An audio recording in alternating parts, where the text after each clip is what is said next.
When your child suddenly reminds you of the child you used to be, do you actually know what's happening inside your brain? And theirs? Most people think it's just nostalgia. Maybe your child says something that sounds exactly like you at their age. Maybe they cry over something you forgot ever mattered. Maybe they make a face that instantly transports you back 20 years. But behind those ordinary moments, there's something much deeper that almost nobody talks about. It's one of the most emotionally powerful things that can happen during parenthood.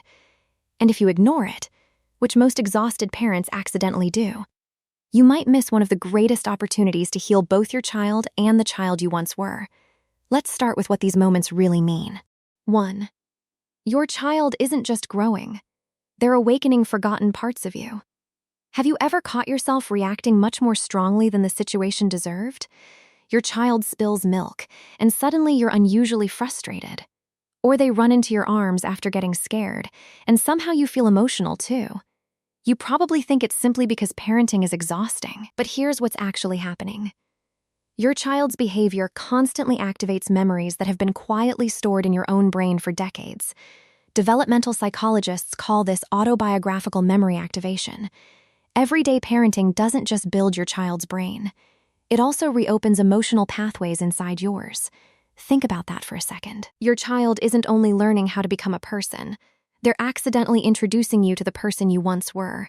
And by the way, if your child ever reacts to something in a way that feels strangely familiar, even if you can't explain why, don't brush it off. We'll come back to why those moments matter near the end, and they may completely change how you see parenting. 2. Your brain is quietly comparing two childhoods at the same time. Here's what most exhausted parents don't realize.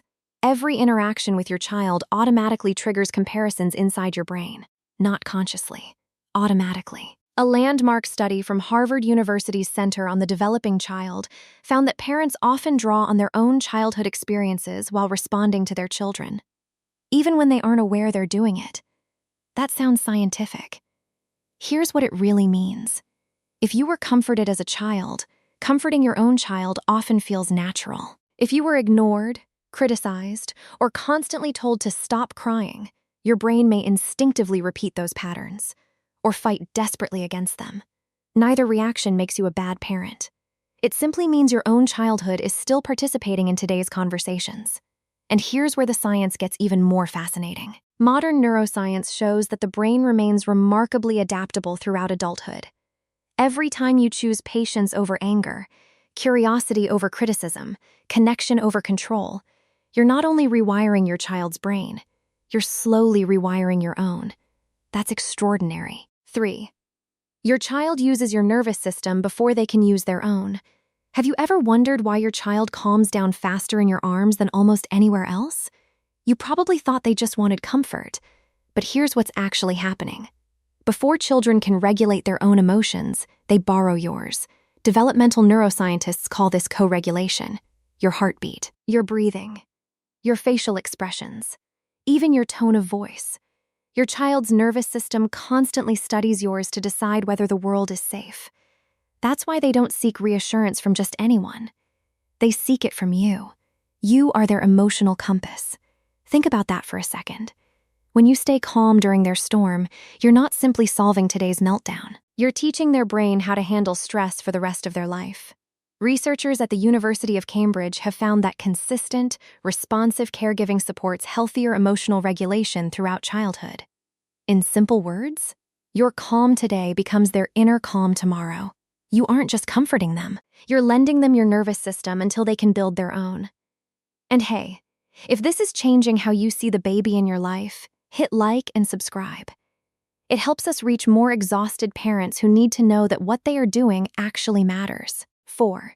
This ancient survival system has been protecting families for thousands of years. Now let's go back much further. Long before schools, long before books, long before modern parenting advice, human babies survived because they stayed emotionally connected to one trusted adult. This wasn't simply love, it was survival. Imagine an early human child wandering away from their caregiver. That child faced predators, starvation, and danger.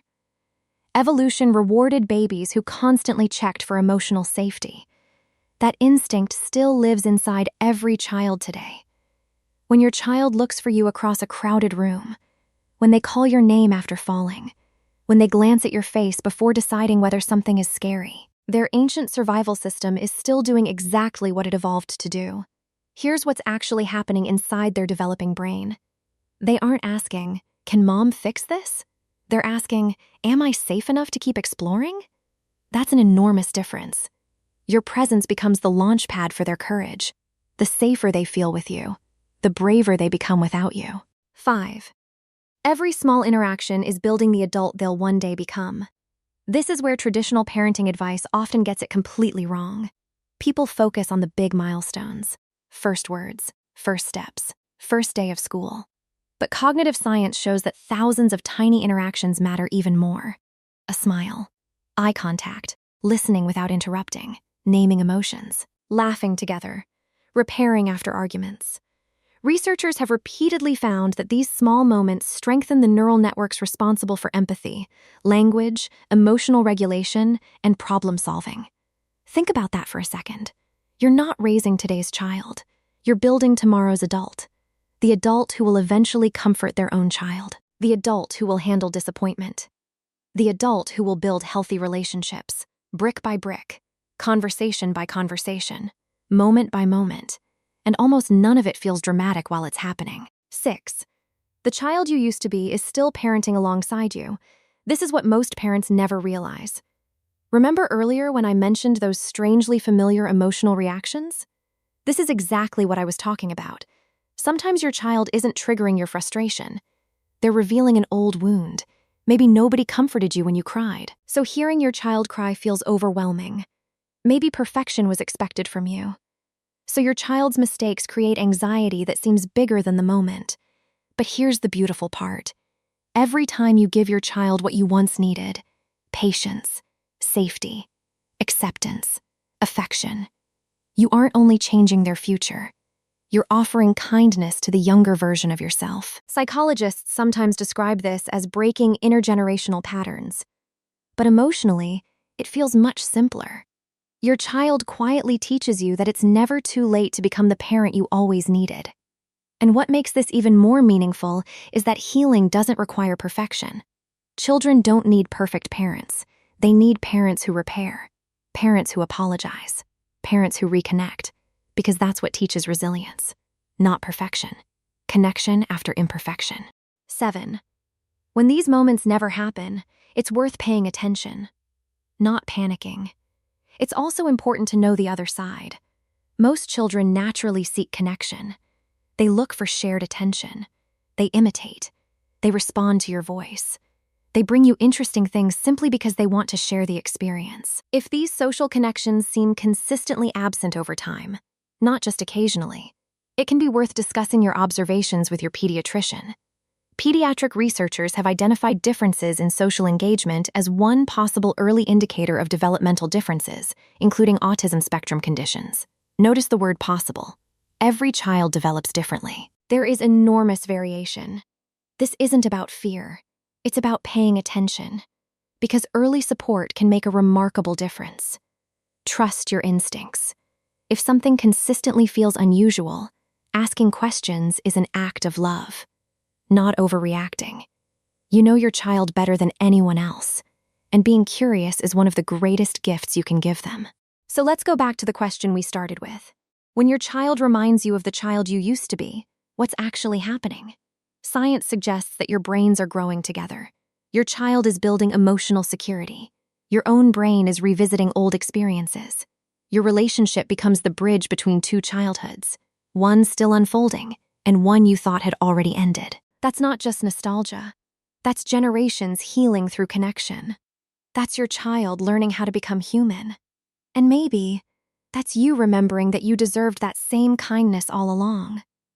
The next time your child reaches for you, laughs with you, cries in your arms, or somehow reminds you of the little person you once were, remember this.